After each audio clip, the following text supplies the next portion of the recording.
Injuries, then you said the squad is paper thin. How thin are we Yeah. talking at the moment? Like, who are the key absentees over the weekend? Sheikh Doucouré's out with a sort of.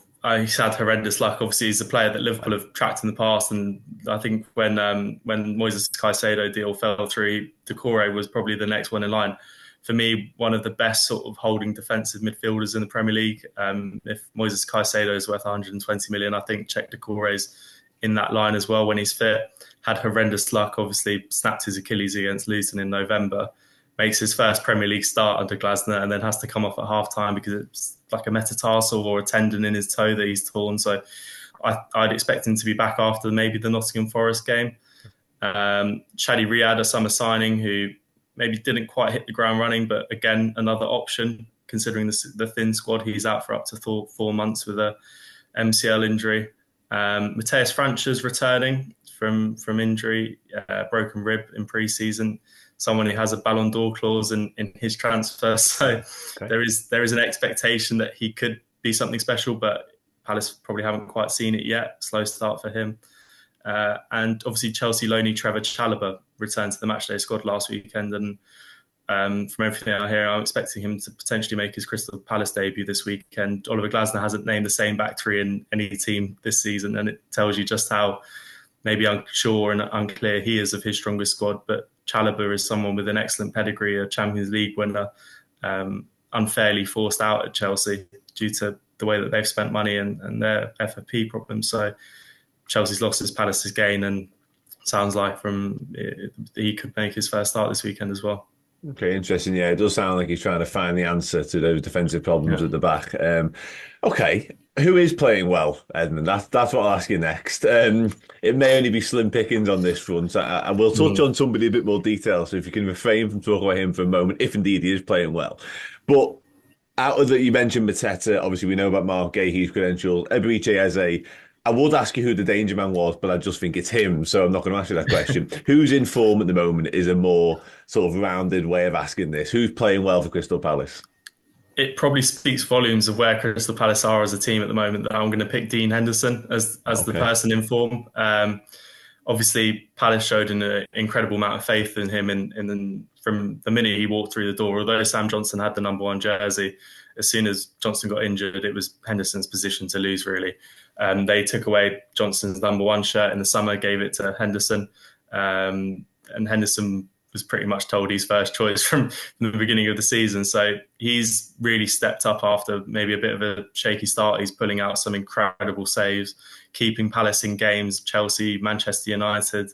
And I expect him probably to do the same against Liverpool because he's another big game player. Obviously, someone who's come through at United and has a really sort of winning mentality. But it sort of shows where Palace are as a team that they're having to rely on their goalkeeper so much. I think I've lost count of the number of times Oliver Glasner said in his press conference after a game this season, we stayed in the game because Dean Henderson allowed us to. So if Palace are to get anything from Saturday's game, I think they'll be needing their shot stopper to come up trumps once again.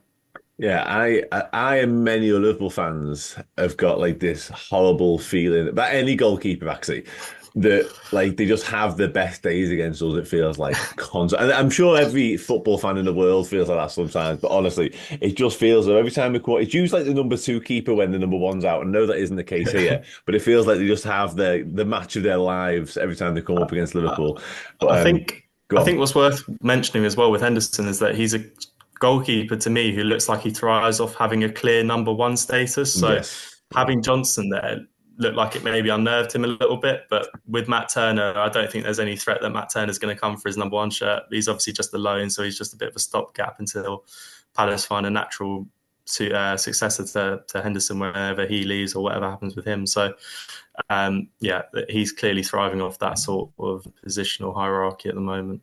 Well, that makes sense. Liverpool, for what it's worth, have offered Matt Turner as part of a deal for Kevin Really? Keller Okay. during the summer, which was never likely to come to fruition. But that is something that happened.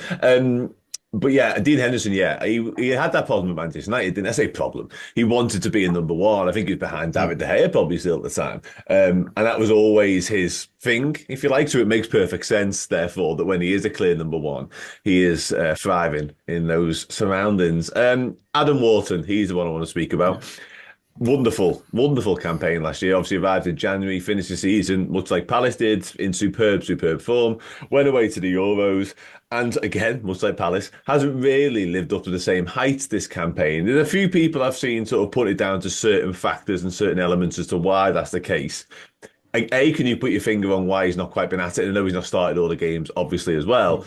But does he look, did he look anything like back to his normal self at Goodison last weekend? And can we expect a more sort of well-rounded, proper version of Adam Wharton this time around? I don't think any of the players are looking like they were at the back end of last season. Wharton, to me, looks like a player who's tired. Obviously, an incredible rise from Blackburn to Crystal Palace, and within 6 months was in the England team for the Euros. I know he didn't touch the pitch during the Euros, but it was very clear from that friendly game he had up at St James's Park, the qualities and the passing ability that he has for a player of 20, 19 years old. He is a phenomenal talent. He's been carrying a groin injury at the start of the season. He's had to manage that. And to me, that's why maybe it looks like he's making the safer passing route.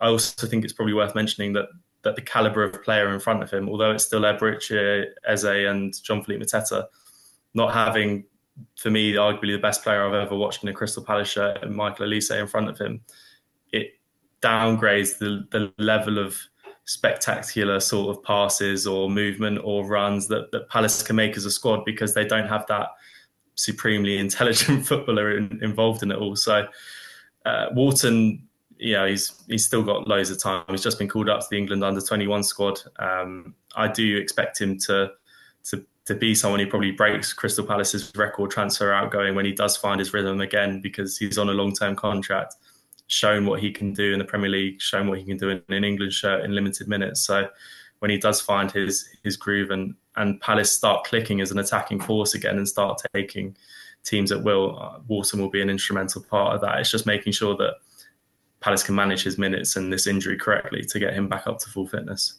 Yeah, if he could save his more familiar performances till after the weekend and after international break, that'd be just wonderful. Last two questions now, Edmund, if you don't mind. First off, the approach of Oliver Glasner. I guess the best way of asking this is, does he change it sort of depending on who the opponent is, whether you're home or away? And also, how do you expect him to go at this one? Because we've seen the only joy anybody really had against Liverpool this season was Nuno Espirito Santo. Very deep, low block, men behind the ball, make life difficult, frustrated the life out of us, hit on the counter. How do you see Glasner going about it? Glasner doesn't change his system for whoever Palace are coming up against. It will be a five-man defence with a two-man sort of midfield and then two attacking number 10s and Jean-Philippe Mateta up top. But I think what's really interesting is Eddie Nketiah has come into the fold during the summer. Very, very sharp footballer, Ian Wright-esque in terms of the way he can sniff out a chance. For me, £25 million to 30 well spent for the Premier League sort of calibre that he has. But it's starting to lean people towards that maybe Palace might need to change formation to get the best out of all of these players. Eddie Nketiah isn't a natural Michael Olise replacement. He could potentially work better as a two up top with Jean-Philippe Mateta. I think that Glasner is pondering a change in formation. I don't think it will come in time for this weekend, just purely because I think they'll probably want to work on it during the international break. Eze's been left out of the England squad, so a chance to work with him. He looks like he needs a rest as well. He's played a lot of football. Although he's getting involved and being directly involved in nearly every goal that Palace is scoring or creating, he's still missing some really big chances and he's not quite at the tempo or the speed that he can be. So Palace are going to frustrate Liverpool. They're going to sit deep, which I'm sure you're not looking forward to hearing. But when they do get chances at the moment, they're having to score from a set piece or a perfect goal because they lack that natural creative spark. I'm not going to say to you that we're going to pick up the ball in the middle of the pitch, break and absolutely, 1-2 it around Liverpool's defence. I just don't see that happening. If Palace do get a goal, it will be from a corner, a free kick, or sort of Liverpool's own undoing. So it's a completely different Palace team. They're not going to pass it all around the team like they did up at Anfield last year and then sweep in a brilliant goal. It's which just shows how far the sort of dynamic has changed at Crystal Palace in the past few months. Yeah, I'll leave saying that to you. I'm not going to say a single word on what type of goal Crystal Palace may or may not score. You're perfectly within your right to do so. Watching them every week, being a fan of theirs, that's Yeah. absolutely fine. Sound. Finally, then, prediction. How do you see it going? And I know this is a horrible question. I'm fully aware of that, so forgive me. I guess you're always welcome to split it. I say it every time on these shows. What does your head say? What does your heart say? Or just give me a score, whatever you want to do. Yeah. Well, I've been very impressed with Slot and his sort of professionalism coming into Liverpool. I think you've got the job done in a lot of games, really sort of organised very well and taking chances when you get them. Luis Diaz has had an incredible start.